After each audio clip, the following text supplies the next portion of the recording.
বাংলাদেশের স্টক মার্কেটে মাঝে মাঝে এমন কিছু স্মল ক্যাপ কোম্পানি থাকে যাদের মূল ব্যবসা খুব দুর্বল, আয় কম, লভ্যাংশ নেই এবং বাস্তবে বড় কোনো বৃদ্ধির খবরও নেই।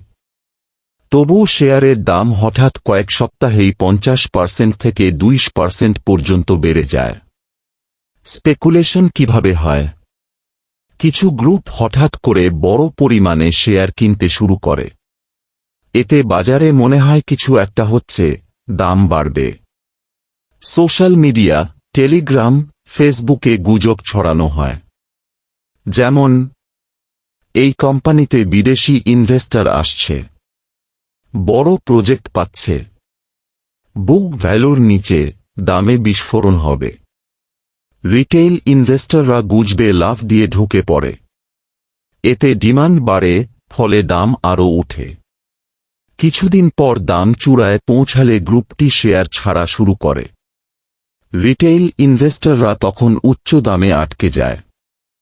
দাম দ্রুত কমে পড়ে আবার আগের জায়গায় চলে আসে। আর এই সাইকেল রিপিট হতে থাকে। শেষ পর্যন্ত ভুক্তভোগী হয় ক্ষুদ্র বিনিয়োগকারী।